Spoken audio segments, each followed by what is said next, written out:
Il y a 4-5 raisons pourquoi ne pas prendre Windows 11 maintenant.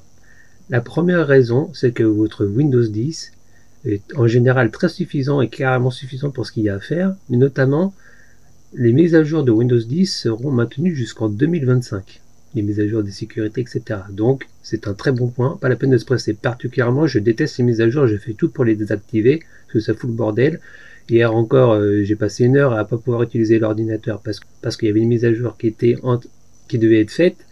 Elle était conséquente, j'ai jamais vu ça, 1 heure quoi, c'était énorme. Donc j'ai vraiment fait en sorte de bien désactiver maintenant les mises à jour de mon Windows 10 parce que les mises à jour, moi ça me gonfle, j'en ai pas besoin. La deuxième raison pourquoi c'est pas la peine de passer à Windows 11 maintenant, c'est parce qu'il vous faudra un ordinateur récent à cause du fameux TPM 2.0 et beaucoup d'ordinateurs ne sont pas compatibles avec cette technologie, notamment aussi certains processeurs ne le sont pas. Du coup, qui dit Windows 11 dit changer d'ordinateur. Donc ça, c'est, je trouve, enfin j'ai le sentiment pour certaines choses que c'est un peu arrangement, magouille et corruption de l'entente entre les développeurs de logiciels et de fabricants informatiques pour toujours inviter les gens à consommer plus. Et ça, c'est pas normal, surtout en période où on parle beaucoup d'écologie.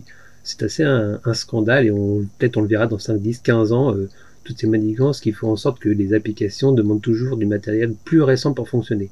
Il y a forcément des obligations au niveau matériel, mais il y a aussi des fois des abus. Et puis en plus, sans compter qu'il n'est pas bon d'acheter un PC actuellement, puisque à cause des semi-conducteurs en rupture de stock, les prix flambent. Donc c'est vraiment pas la bonne période pour acheter. L'autre point encore négatif, c'est que Windows 11 a bien sûr, comme tout nouveau système, beaucoup de bugs. Donc ne pas y aller maintenant, c'est vous assurer d'éviter pas mal de déconvenances et de mises à jour récurrentes, etc. Donc ouais, pour ça aussi, moi ma philosophie c'est toujours de dire attendre un peu, même pas mal de temps avant de changer de système, de logiciel ou de matériel. Hein. C'est comme les nouvelles consoles, quand elles sortent, souvent les premières elles ont des problèmes de surchauffe, etc. et tout. Donc il faut mieux attendre. Le seul avantage que je vois à une console qui vient de sortir, c'est qu'elle soit facilement hackable. Mais ça c'est un autre sujet. Donc pour le consommateur c'est tout bénef, pour l'entreprise un peu moins. Mon intérêt c'est pas de défendre spécialement les fabricants, au contraire c'est plutôt d'aider le consommateur pour qu'il se fasse le moins avoir possible. Et enfin, un truc qui me botte bien dans Windows 11 c'est l'émulation des applications Android, mais finalement on se dit effectivement rien que pour ça peut être très intéressant parce que c'est quand même chouette de pouvoir tester des applications Android sur PC. Ça évite de polluer son téléphone ou sa tablette et au passage de éventuellement voler des informations personnelles comme les numéros de téléphone ou autres. Il y a une alternative qui existe depuis longtemps sur PC, Windows 7 ou Windows 10. On peut télécharger des émulateurs. Il y a des logiciels sur lesquels on peut faire tourner du Android. Hein, donc il y en a quelques-uns d'émulateurs. Si ça vous intéresse, je pourrais faire une vidéo là-dessus. Dites-moi dans les commentaires.